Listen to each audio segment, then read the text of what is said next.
Oh, I am so sore. From what, MJ? The Aftershock Festival in Sacramento this weekend. Okay. Did you crowd surf? Did you go on the mosh pit? I'll get into that in a minute. Well, then don't start it out with "I'm so sore." Because that's my first thought. I'm so sore. I thought I was going to hear some great mosh pit stories or something. I'll get to that story in a minute. Okie dokie. Let's shut that off and there. Oh, no. So it was like a 3-day music festival in Sacramento. Metallica headlined the first and the last night. That's a lot of Metallica. That's a lot of Metallica, 33 songs. The second night they played the entire Black Album right in a row. Yeah. Wow. But the reason I'm so sore is the band Volbeat. Have you heard of them? I have not. Yeah, they're like a hard rock band, not on the level of Metallica, or not. They're not heavy, but they're hard rock. And I had my kid down sort of close for it, and this kid, drunk kid, like steps in front of me, crouches down. I knew what it was gonna do, and I was just like, "No, dude, don't. You know, I don't want to be caught in the middle of this." And he gets up. And he starts a mosh pit, but he kind of grabs my kid by the waist and starts pushing him into the mosh pit that's developing. And I'm grabbing Colin underneath the waist, trying to keep him. And now Colin's freaking out. You know, he's like, I don't want to be a part of this. What was going through Colin's mind? Yeah, because he's not. Yeah, he has Asperger's. Confrontational, right? Yeah, and so. Pretty mellow. So I'm holding on to him, and this kid won't let go. And he finally lets go, but now we're in the middle of the pit, you know, like 5 feet around. No, the pit's maybe 15 feet wide. So the whole circle's going around you. And I've got him by the waist, and I'm trying to back out of it. And then another guy comes and grabs Colin back again. Now, the rules of a mosh pit is if somebody wants to get out, you let them out. If somebody falls down, you know, you pick them up, right? You get off to the side, and so I just turn around and I just elbow this guy right in the head, bam! And then they let him go enough that I was able to pull him back, and we kind of retreated about 20 feet back. Right. But my shoulder's all messed up now because I took some shots. Oh man. Yeah, well, maybe the beer will help. I'm getting too old for this shit. Yeah, you are. Yeah. I don't fuck with the mosh pits. I never did. I always would stand and like help push, right. You know, because you're supposed to like help push and then help. Yeah, they bounce off you and you just push them back in. But I don't like going in them. Yeah. On the second day, Machine Gun Kelly played. Okay. And a little bit of back history. Machine Gun Kelly at the previous music festival called the band Slipknot, a bunch of old men. Oh, okay. So Corey Taylor, the singer of Slipknot, came on, talked shit about Machine Gun Kelly. So this is a feud going. So this is a metal crowd. Slipknot wasn't there, but it's a metal crowd. Machine Gun Kelly comes on, and half the crowd is into him, half the crowd is booing. You know, and so he's kind of like, yeah, fuck you, just bring it on, you know. Hey, love me, hate me, you know, I'm making the, you know, I'm generating headlines. Just turn it into a boxing match. Have that other guy come out and duke it out on stage for all of us. Then. Well, Machine Gun Kelly. What the fuck? Machine Gun Kelly jumps into the crowd and he goes to the soundboard, and there was this canvas awning over the soundboard in case it rained. So he climbs to the top of that, and in front of him, he's got all of his fans. They're like cheering on, and their fists up in the air.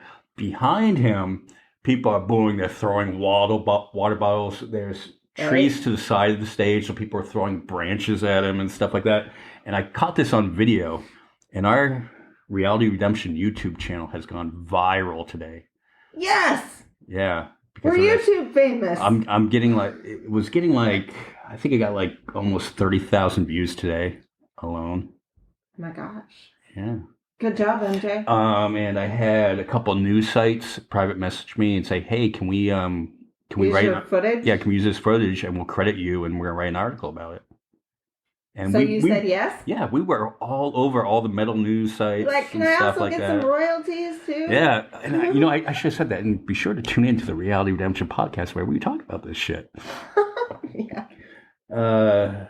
But yeah, I mean, Machine Gun Kelly, he's a bit of an asshole.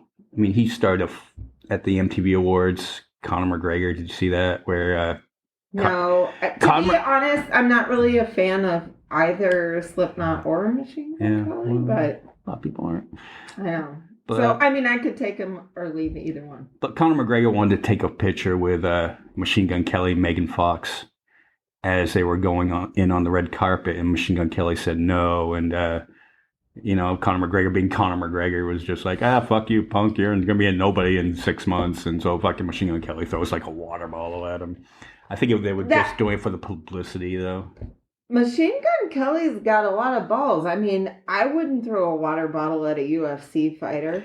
Well, fortunately, it was like just a couple weeks after Conor McGregor had broken his leg or his ankle in that last fight. But still, like, they're known for fighting. He's still got those elbows. Like, kicking ass. I mean, that's not the person you want to fuck with.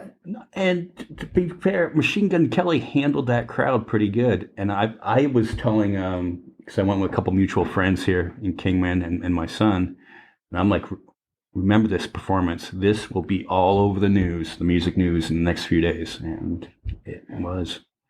Yeah. Who else was there? Social Distortion was there. I love that. Yes. Yeah. Dropkick Murphys were there. Hell yeah. They kicked ass. Going to see them in March. Yeah, in Boston.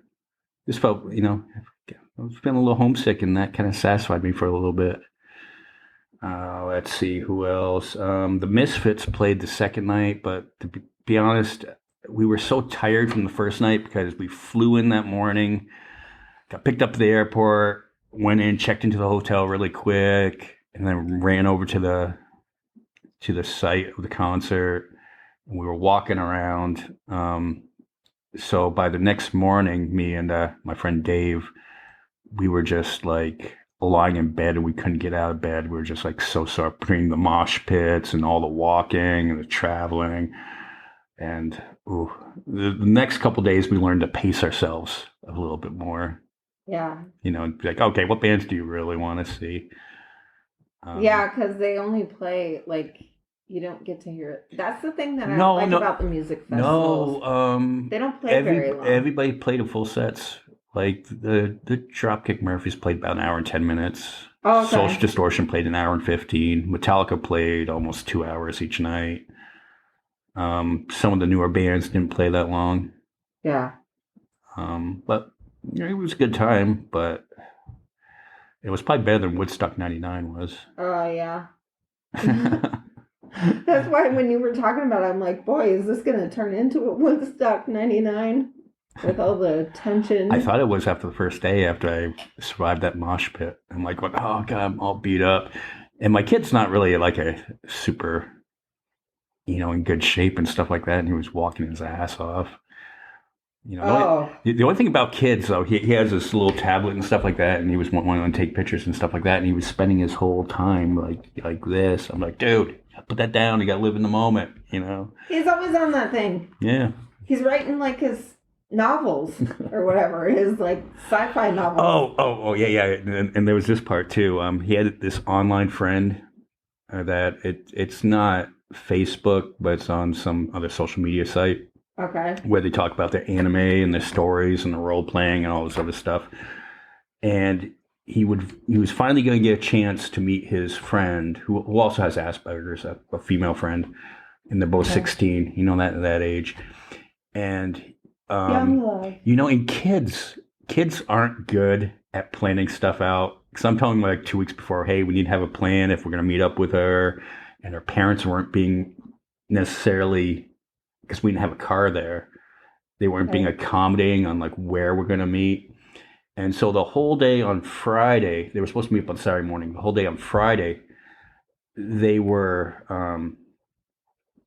he was just nervous. He was constantly wanting to check, bumming the Wi-Fi off my phone, piggybacking off my phone so I could see if she was sending him a message.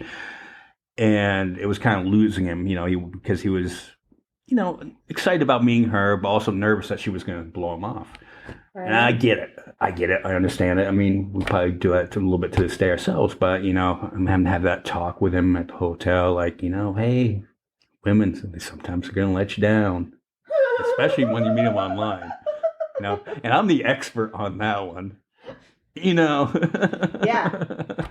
They're going to let you down. You're going to get your heart broken a time or two, especially if you've never actually met them in person, even though they've been talking for over a year. But it finally came down to it. Did they get to meet? They got to meet. Like on the edge of my seat over here. Yeah. So what happened? So we go to this. Did they fall in love? So in Sacramento, there's this huge park, Discovery Park, on the north side of town. But they closed it down. You can't get anywhere near there. You have to go to the old Sacramento Kings arena, which now is LA Kings. And you take shuttle buses over. And there's like 60 shuttle buses that are constantly running all day long, bringing you back and forth for the concert. And it's actually really efficient, seeing there's 40,000, 50,000 people each day there.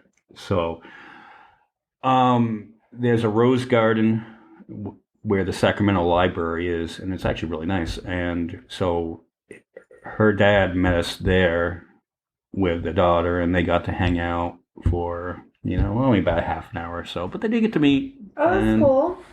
Yeah. So too bad they didn't get to go for like ice cream or something like that. Being they both have Asperger's, I think both of us parents were reluctant to let them go off and do their own thing. But I was prepared for it. I was going to be like, okay, go walk around the park. Yeah. Go check out the ducks. Yeah, I don't think there was any ducks. Oh, it's not that kind of park. No. Okay. No, I thought Sacramento. I was romanticizing. I thought Sacramento was up in the mountains and stuff like that, but no, it's just like this flat farmland type place. There's a couple rivers that go through it. Yeah, I don't think I've ever been to Sacramento. Yeah. Our studio audience is leaving us. I know. We have a guest. But she doesn't want to be on the show. She just came to listen. So, that was good. Didn't experience any flight delays like Southwest, which was like a nightmare this weekend. Oh my God. And they're trying to blame the Southwest stuff on employees not wanting to get vaccinated. Yeah, which is total bullshit. Which is totally false. The CEO came out and said, no, not true at all. Isn't it like weather delays and stuff? It was weather delays. It was air traffic control problems and stuff like that. And how these airports work or airlines, is with the staffing issues, and everybody's having staffing issues now. Right. But with the flight crews, you can only work so many hours a day. If flights start getting delayed, those crews can't get onto another flight, which starts a snowball effect, which goes across the country. And Sacramento was one of those cities that was really affected by it. The only problem I had coming home on the flight was we started getting 60-mile-an-hour gusts up here in Vegas. All the way up to Sacramento was windy the turbulence? Fuck. Yeah, so we get out on the tarmac, and you're already on the plane, and I'm on Spirit Airlines. You know how much those seats suck. Oh, total bastard airlines. Yeah. That's what I call the old SNL skit. I'm like, that is Spirit. But you get out onto the runway, about ready to take off, and they say, there's been an hour delay. Oh, God. And now you're already stuck in these small seats. So you have to sit on the airplane for an hour? They reduced it to 20 minutes.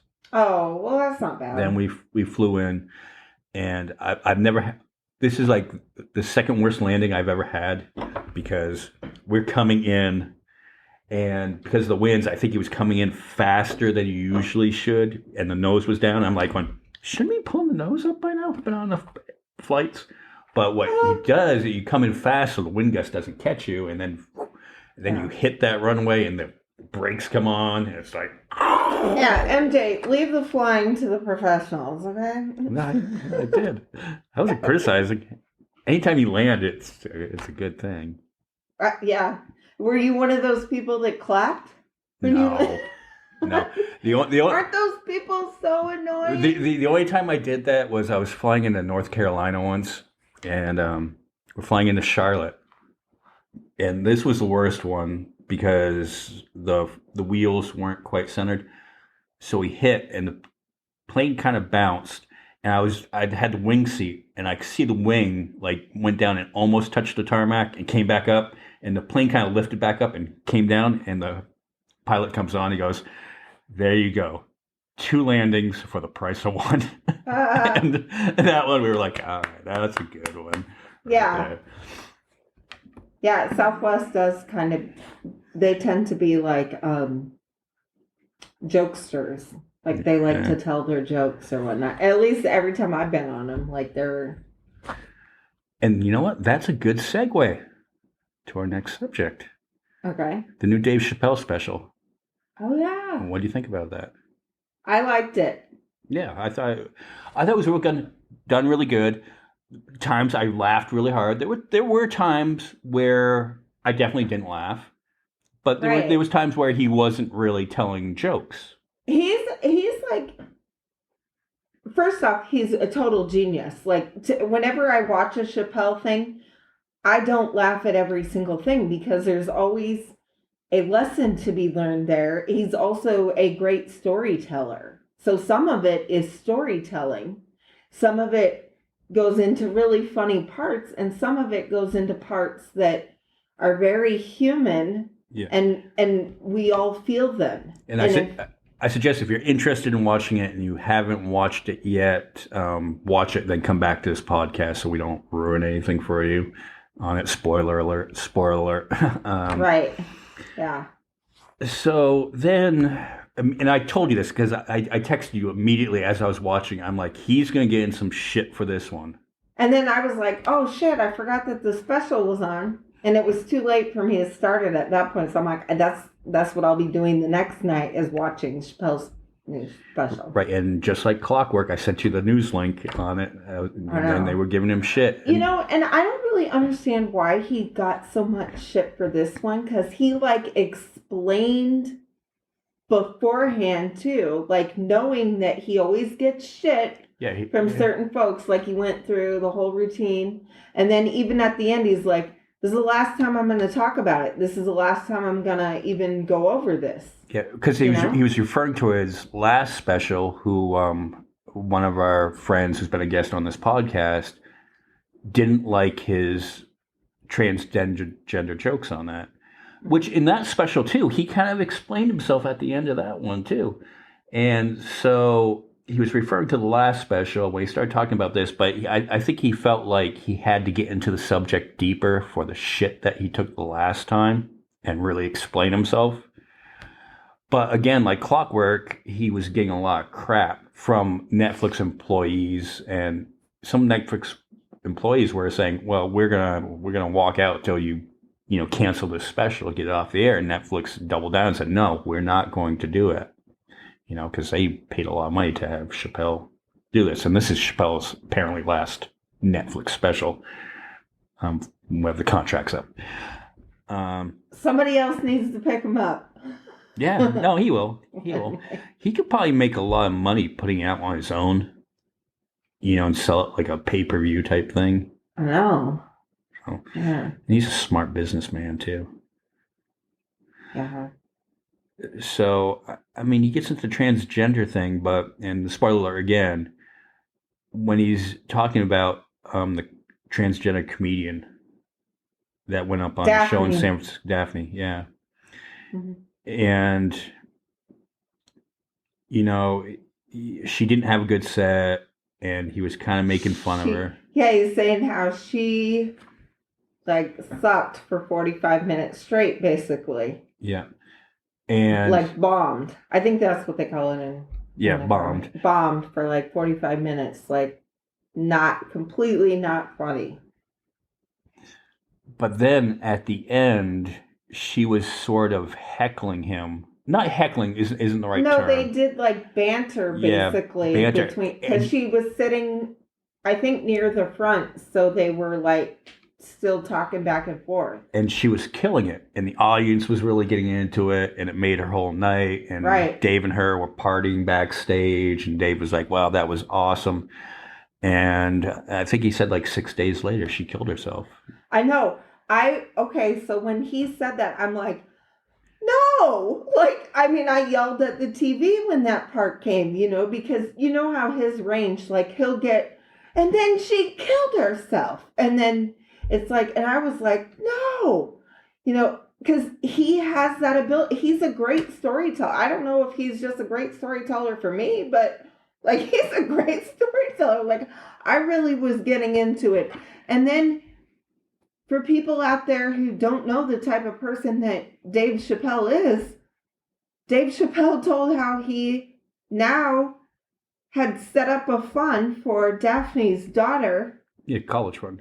Yeah, to have this money. Yeah, and he's going to go hand it to her himself. Because he was touched by this person. Like, they had a great human connection. Yeah. And that's what it's about. Yeah. And we should be able to laugh at things, Yeah. If things are said hatefully, I get that. Like, I'm still crossing my fingers that I can actually laugh at a conservative comedian. Every time I see a special come out on Netflix that I think might be leaning conservative, I always click on it to see, tell me the jokes from you. Let me see if I think some of them are funny. The only one who does good...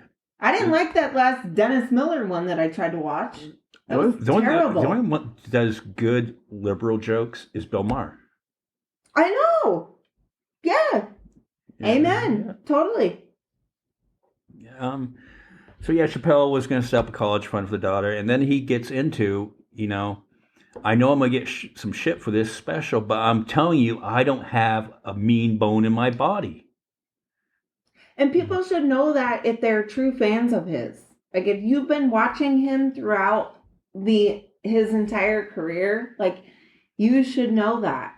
You should know that he is a good, genuine person.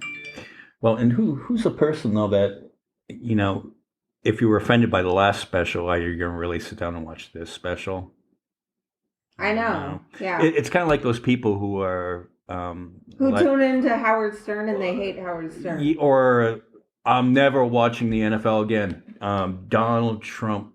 Was it Donald Trump or was it Eric Trump? Anyway, one of them was at the Tampa Bay Buccaneers game a couple weeks ago before the New England game.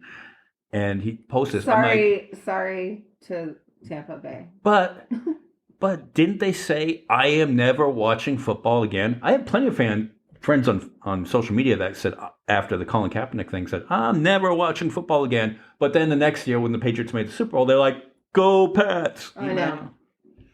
They're full of shit. Or the same people that said, I'm never watching NASCAR again after the Bubba Wallace fiasco last year. Or the fact that NASCAR is being, like, didn't NASCAR also do the thing in support of gay people too? Yeah. And they got, they get all up in arms over that because a private business is choosing to do what they want with very little regulations. So it's like, but if it doesn't work for them or their feelings, shouldn't we say, fuck your feelings?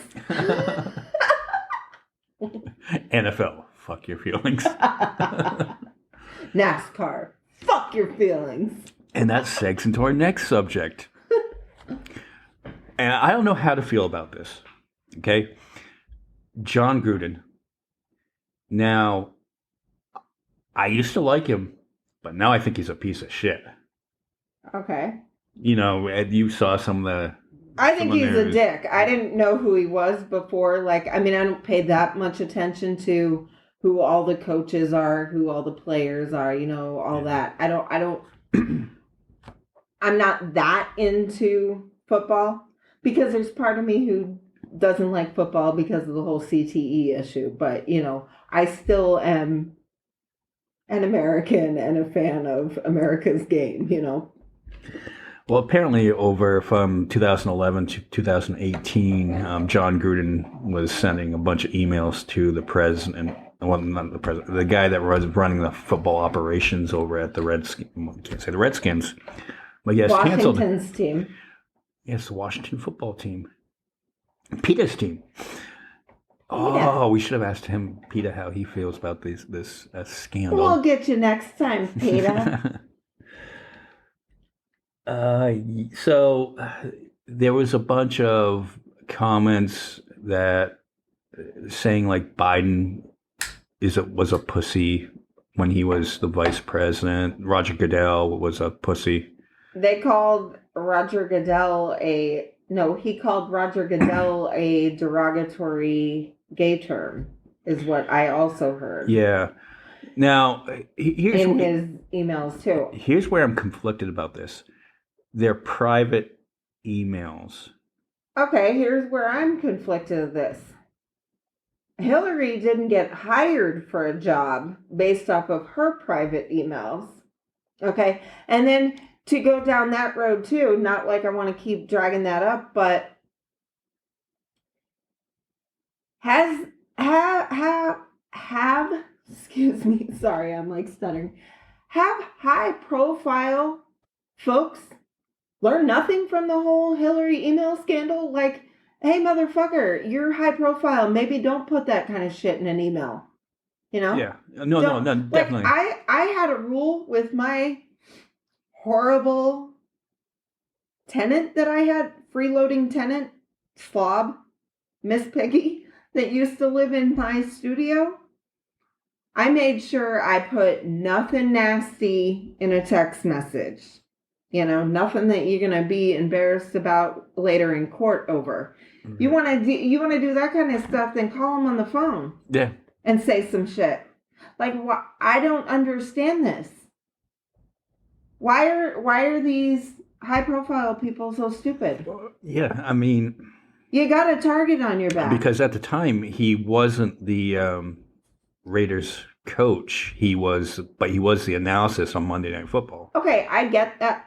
Okay, well, you shouldn't be talking like that either. Right. But if he's sitting there complaining about Biden being a pussy or whatnot, then he's recently doing this too. Right now, because Biden's only been our president for how long? So the New York Times somehow got access to these leaked emails, and they published a story. And within an hour, somebody probably sold them to him. Well, That's what I would have done if I had that privy information.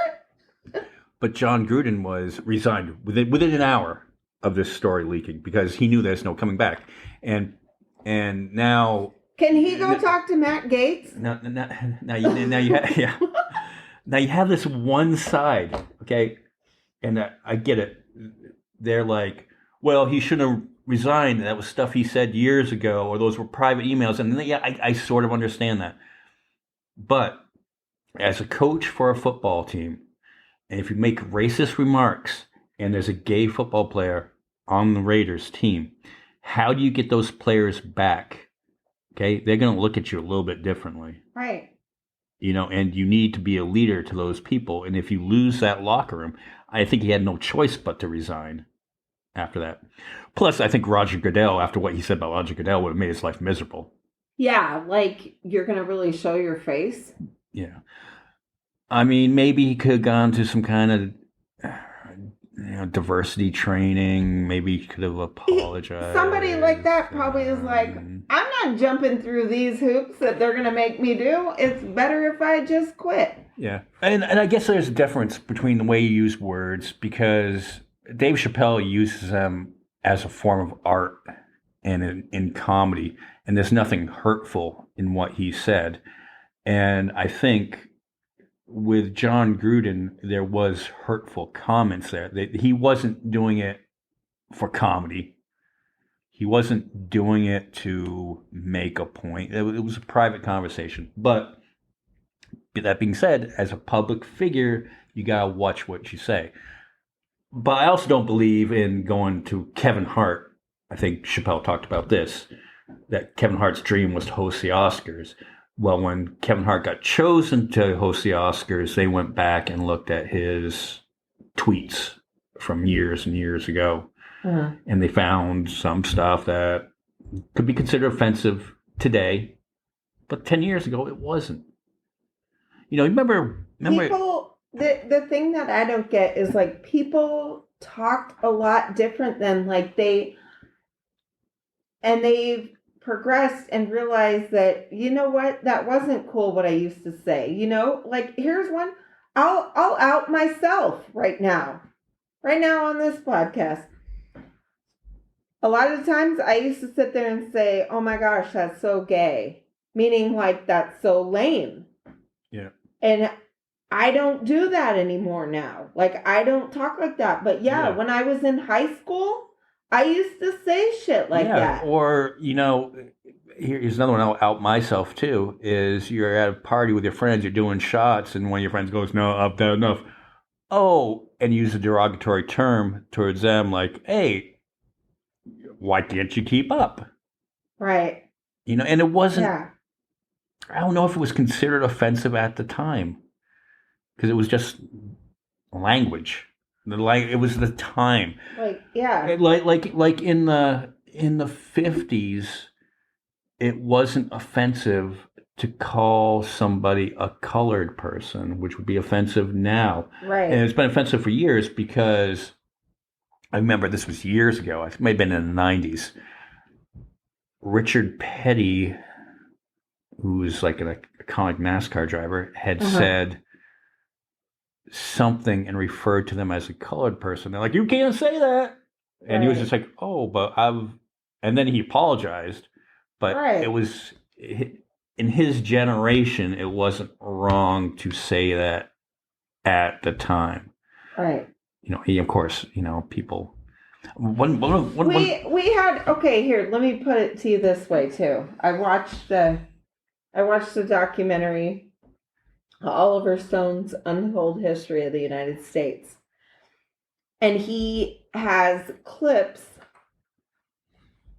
of past presidents speaking on the televised things. Not everybody had TVs back then, but they actually, they had television back then. So they still had the clips of it. And I think the documentary kind of starts out in the FDR years, because that's about the time where they had motion pictures.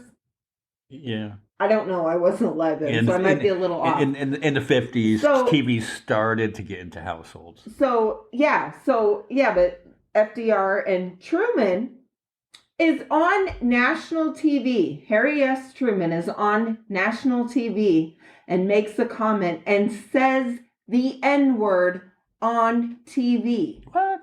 Now, I'm not saying it's right, but people fucking talk like that back then. It's definitely not right, And then, because I made the argument too. I was like, and then he laughs after he says the word too. So it's like, well, you still knew that it was wrong, but it was okay back then for stuff like for a president to talk that way. And you're kind of like, that's fucked up. Do you still hear about the Neanderthals? Because Chappelle uses the N-word in his special.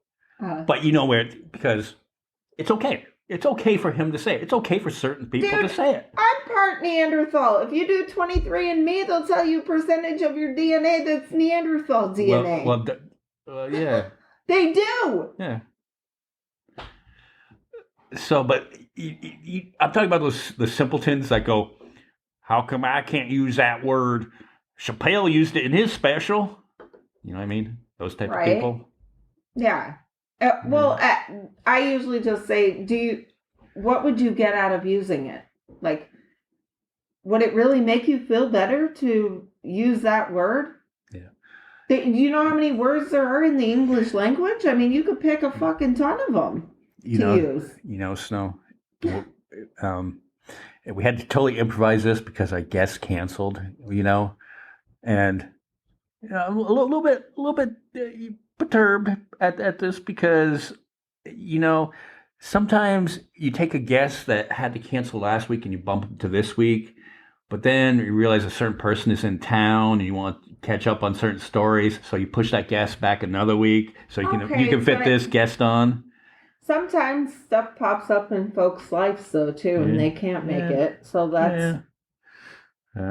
I usually give them a pass, but I'm like, I give our guests the pass if they can't make it. Well, we all have lives too. Well, at least we get good at this. We would like to think that our podcast, like they revolve around our podcast. Well, the whole world does. Why would they? Come on.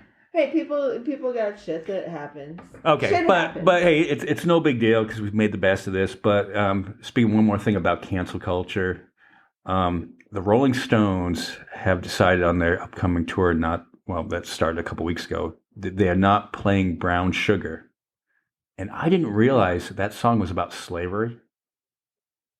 I was oblivious. So I never really read the words. Like he wrote that song a long time. I mean, obviously when he was much younger, and then he always talked about that song later on, saying how embarrassed he was of making that song. It's embarrassing. But I never. Have you read the lyrics to it? When I went to Tennessee and visited. Some guy at one of the bars claimed that Mick Jagger had written Brown Sugar in one of the old bars. And I'm like, but I think he confused it because I'm like, my mom Googled it. And then when I was listening to that Honky Tonk Woman or Honk Tonk Woman, yeah, I'm like, Mom, I think that guy fucked up. Yeah, and it was the Honk Tonk Woman that would make a whole lot more sense in Memphis. In Memphis, and not the other one. Okay, so this is the first verse. Gold Coast slave ship bound for cotton fields, sold in the market down New Orleans. Scared old slaver knows he's doing all right. Hear him whip the woman just around midnight. I was like, is that what he said? Never really paid attention. Hey, Mick, why would you write that? Like, wow. Brown sugar, how come you taste so good? Brown sugar, just like a young girl should. Ew, Mick. I know. Gross.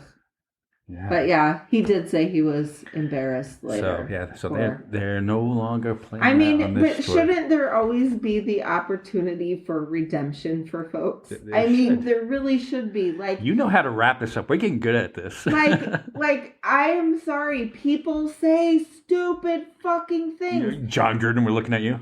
If I had a count in a day, how many times I say something stupid? Yeah. At least maybe a handful, maybe, I think we could probably pick one out from each of us on each podcast. But it's like the fact there's also a thing to growing and learning that, okay, maybe I shouldn't have said things like that. Like the self-realization is part of our growing process as humans. So, and that's where redemption comes in. Yeah. We all have the right to that. Now, some people, they're never going to fucking be fixed, okay? Yeah. But.